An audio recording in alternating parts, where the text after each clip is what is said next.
getting the most out of our worship when we're in church. Kind of feels when you're looking at a series like getting the most out of church, for each topic you kind of want to come away with like a handy how-to list on how to get the most out of worship and sermons and prayer and things. And so I was quite delighted that when I decided to Google how to get the most out of worship, right at the top of the search list was this handy list of 10 ways of how to get the most out of worship by Pastor David of Heath Church of Christ in Ohio. And then I read the list of these how to get the most out of worship. And I wondered if I should actually share them with you. It's a bit ambivalent. But I think you want me to, don't you? Kind of set up the expectations somewhat. Well, here we go. The first crucial way of how to get the most out of worship is this. Go to bed at a reasonable hour the night before. Kid you not. Number 2, establish a Sunday morning routine. The pastor goes on to say, wake up with enough time to create a relaxed and comfortable environment in your home. Yeah, anyone who's walked through the detritus of toys of a toddler in the morning when it's still light, no, you're not awake, knows it's not a comfortable environment. So turn on worship music, read scripture, pray, and you're like this. And fathers, remember fathers, if you have children, why not help mum get them ready? Pray to be a blessing. As the next one, absolutely. Plan to arrive at least 15 minutes early. And as most of us at 9:30 stuffed, I reckon. Come with a sense of expectancy. Pray for those who lead, because, as the pastor says, and you like this, the people who lead, they are people just like you. Participate wholeheartedly. I like that. And the pastor reminds us that in the Psalms it says, let everything that has breath praise the Lord. And then if this wasn't obvious enough, the pastor goes on to say, the only excuse for not praising God is if you're out of breath or dead. Fair enough. Take notes during the sermon. Quite often some churches will give you little pen and paper as you walk in. And I tell you, it's definitely what I'm doing in a sermon. If you see me scribbling in my notebook, I'm definitely not making my own notes about a sermon in a couple of weeks' time that I'm doing. I'm definitely listening to what the person preaching is saying. Definitely, yeah. Seek to have at least one positive conversation with others. And finally, leave with a new task for the week. So I fully expect next week Stephen's going to have a to-do board at the back of church with all these jobs on that we want to see cleared, people. Now, put these principles into practice as the pastor, and you will have a great worship experience this Sunday. I'm perhaps being somewhat disingenuous with my sort of slightly mocking tone, because, actually, most, if not all of those, when you think about them, are really useful ways of how to get the most out of worship. We should come rested and refreshed to church. We should be ready to worship God. We should come with a sense of expectancy that God will be present. Do pray for those of us who lead, and absolutely make an effort to have positive conversations with others. But what I think is kind of the problem with lists like this is that we are all different people, and we will all encounter God in different ways. And so I think having a set list of telling people how to do something isn't actually the most helpful way. But it's something we're going to think about a bit more this morning. How do we get the most out of our worship? Now, we spent most of 2020 and 2021 unable to worship together fully in church. For a time, we lost many aspects of church that we value deeply. We didn't have the fellowship, the pastoral support. But what perhaps most hardest of all for a lot of people is that we feel we might have lost some connection to our faith and to God because we weren't able to be in church. Without the structure of a church service and physically being in a service in church, it can perhaps be a struggle to engage in worship as we have done previously. That enforced change that we had provided services of worship, to how we provided services of worship, I think actually gave us the opportunity to experience worship in lots of different ways and even change our normal Sunday routine. Who here has been to a church service in their pyjamas? I did many Sundays when we did our online services. We were able to utilise technology and incorporate it into our services in ways that wouldn't work in a service in church. in our church building here. But I'm fairly sure that all of us really wanted to be back together in church on a Sunday morning, worshipping together as we had done before a lot of our lives changed in 2020. So many people had spoken to me about how they really missed the opportunity to worship together in sung praise, of being able to share with and support one another in person, to be able to pray together, to hear a sermon in person, because that might be the way that you most engage with teaching and get the most out of it. But most of all, to feel that church is where you feel most able and open to encountering God, to listen to him and to worship him. This time out from normal worship that we had, perhaps gave us the opportunity to appreciate better what we missed about church, what we might have just taken for granted without necessarily realizing it. Now that we're back in church and almost kind of back to normal, how should we look to get the most out of our worship? How are we to rebuild as a community of worshippers and perhaps improve on or refine what was there before? As I said, we are all unique and encounter God in different ways. And worship, of course, takes many forms. It isn't just about singing songs. It's our entire experience of offering praise and worship to God. You know, if someone leading a church service introduces a time of singing by saying, "And now we're going to worship God," they're misleading the congregation. Singing isn't the definition of worship, it's the definition of sung worship. And worship is not simply a church service, because we don't stop worshipping God the moment we walk out of the doors, do we? I think perhaps the most significant thing that I ever read on worship was this. Worship is not a technique, it's an activity where we encounter God. It's not about how high you raise your hands, or how long you spend on your knees, or how fervent you are in prayer, but it's about how you encounter God.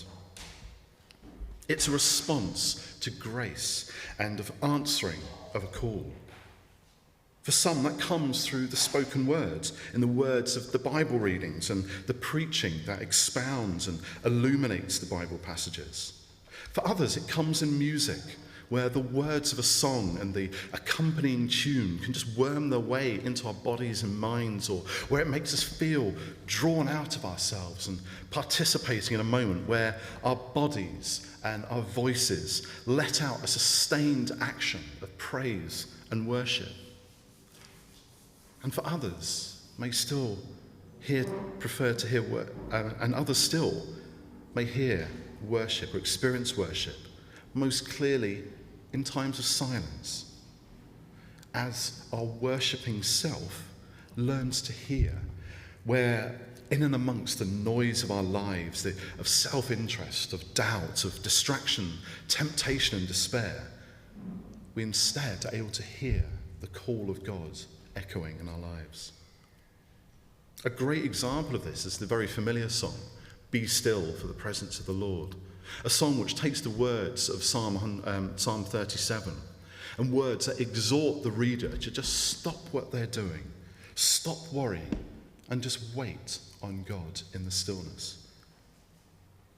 For a while in 2020 and 2021, we were able to meet again in church.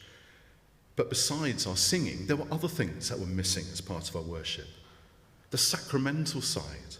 For obvious reasons, we couldn't share in the full communion service. Baptisms were put on hold or couldn't be held in full churches on Sundays. Many of the ways in which we as a church together engage in outreach and serving the community had to stop or drastically changed. And all of these things, however, are the activity of worshipping God and the ways in which we encounter God and hear and respond to his call in our lives. And I think what's really interesting about that is that most importantly, these are corporate activities. Many of us might envisage a picture of a lone individual standing on top of a mountain, surveying the glorious wonder of creation before them, and just unable to contain their worship of God for that glorious moment. And yet the call of God is more often than not encountered through other people. Getting the most out of our worship is nearly always going to be enhanced by and through and with other people. Our own limited and, narrow, cramped vision of God can be broken open and expanded by encounters with other people who think and see differently from us and who help us to see God anew and with a fresh perspective on his grace and endless love. Now that we're back in church, have you taken time to reflect on what you missed? Has anything changed? Have you perhaps rediscovered something new about worshipping God? Perhaps you might have a renewed appreciation for liturgy and the words that we use to praise and praise God as part of our services, affirming our belief in God. Was there anything you found helpful and refreshing, perhaps, in the online services that we participated in during lockdown? And have you been inspired to want to do something new as part of worship at church, as now we've returned? I think here at Christ Church, people can always, coming to church, can expect a warm welcome. They can expect fellowship with others, wonderful children's and youth work, pastoral care, engaging teaching. But most of all, people coming to church here should expect to encounter and meet with God. We can worship and encounter God in every area of our lives, but it's essential to know that we make a particular effort to encounter God, or at least acknowledge that it could happen when we come to church each Sunday. Whatever form our worship takes now that we are back to relative normality at church, it can't just be going through the motions. We've got to be passionate and committed to reflecting on, refining and building up our activity of worship, and to make this church a place where we all encounter God and equip ourselves to keep on encountering him in our daily lives. So what does that mean for us, individually, in a practical sense? Well, as I said at the start of this talk, how we encounter God is going to be different for each person. There are opportunities for this, I think, in every part of a church experience. And these were just a few of the thoughts I had, because this is really, I think, just one part of a larger conversation that we continuously have as a church, and think about a vision of what it means to be a worshipper of God. First of all, I think it's this. I think it's important to always be seeking God, always seek to worship God. And that means overcoming the barriers that prevent us from doing so. That might seem like kind of weird, or maybe even obvious, I guess, thing to say, but have you ever noticed how easy it is to just not bother with church, with God, when you're not feeling at your best? When times are hard, when you're stressed and busy, when the worst thing that can happen in life happens to you, do you honestly feel like running into church and falling on your knees and lifting up your voice in praise? Or do you just want to shut yourself away from the world? Does it feel like actually the only reason you might go to church is to be angry with God? We see in the Bible that people regularly sound off at God, but they still realize that this moment of encountering God is still precious. The Psalms are a collection of works that some people have described as praise in the presence and absence, or maybe perceived absence, of God. A favourite song of mine, which we sang at the start of the service, Blessed Be Your Name, by Matt and Beth Redman, is a song that was written in response to personal tragedy in Matt and Beth's lives, but which speaks of a desire to say, I will still praise you, God, in the good times and the bad. In the first reading that we had read to us, we have this wonderful image of Paul and Silas having been arrested and beaten and then thrown in prison. and yet still only focused on singing praise to God. There's a wonderful illustration that Nick Drake, who's the associate pastor at St Luke's, Gas Street, Birmingham, uses. And it's this: it's about singing when you're losing. Those of you who go to football matches will likely be aware of the tendency to taunt opposition fans who might be noisy. As soon as they kind of concede a goal, go silent. And so your supporters might go, "Sing when you're winning, you only sing when you're winning." But the opposite is true, because being a worshipper who desires to encounter God means being prepared to sing to God when we're losing, when we're to actively seek to worship and encounter God however we might be feeling. Because just like Paul and Silas in prison, it's those times when we are most in need of God's presence that he starts to change things in our lives. Another great idea that I got from Nick Drake is to remember that our church is unique. And our vision of worship at Christchurch should reflect this. It's crucial to discipline ourselves not to look too much at what other churches or other people are doing, and instead devote time and prayer to what God has placed right in front of us here at Christchurch. One way to do this is to assess, what makes us unique? What is unique about our congregation, our community, or our congregations, I should say? What is God teaching us as a community? What are the stories of God at work here in Christchurch? What is God building in our midst? And how do we keep sight of it? What do we want God to do here? What do we want to be able to do with God's power at work in us? And yet sometimes also, we've got to be willing to just strip it all back. A song that we just sang is "When the Music Fades, the Heart of Worship" by Matt Redman. In his book, The Unquenchable Worshipper, Matt tells the story of how the song came about. And he says this: "A few years back in our church, we realised that some of the things we thought were helping us in our worship were actually hindering us. They were throwing us off the scent of what it means to really worship. We had always set aside lots of time in our meetings for worshipping God through music, but it began to dawn on us that we'd lost something. The fire that used to characterise our worship had somehow grown cold. In some ways, everything looked great. We had some wonderful musicians, a great quality sound system, but somehow we'd started to rely on those things a little too much, and they become distractions. Where once people would enter in no matter what, we'd now wait to see what the band were like first, how good the sound was, or whether we were into the songs chosen. Mike, the pastor, decided on a pretty drastic course of action.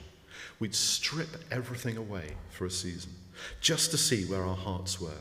So the very next Sunday when we turned up at church, there was no sound system to be seen, no band to lead us. Mike would say, 'When you come through the doors of the church on Sunday, what are you bringing as your offering to God?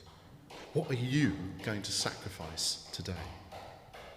At first, the meetings were a bit awkward. There were long periods of silence, but we soon began to learn how to bring heart offerings to God without any of the external trappings we'd grown used to. Stripping everything away, we started slowly to rediscover the heart of worship. After a while, the worship band and the sound system reappeared, but now it was different. The songs of our hearts had caught up to the songs of our lips. Reflecting on this season of worship and where they'd come as a church, Matt wrote the song, The Heart of Worship.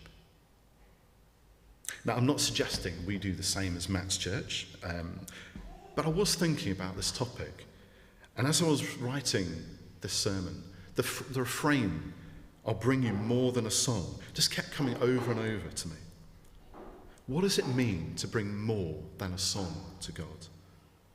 For me, every song of worship that I sing should be more than a song.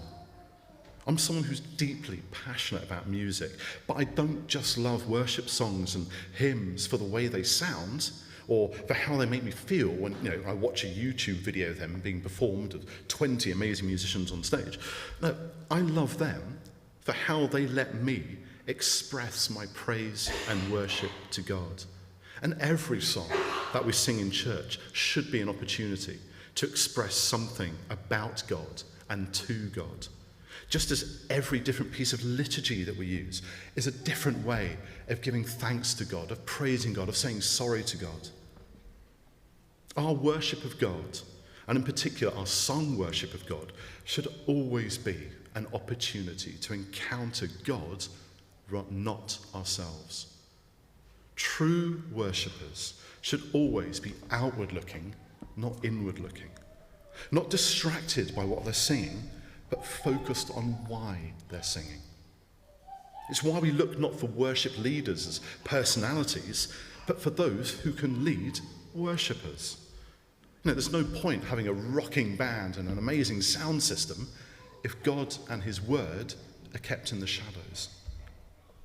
But finally, I think most important of all, getting the most out of our worship must mean getting excited about what a privilege it is to worship God.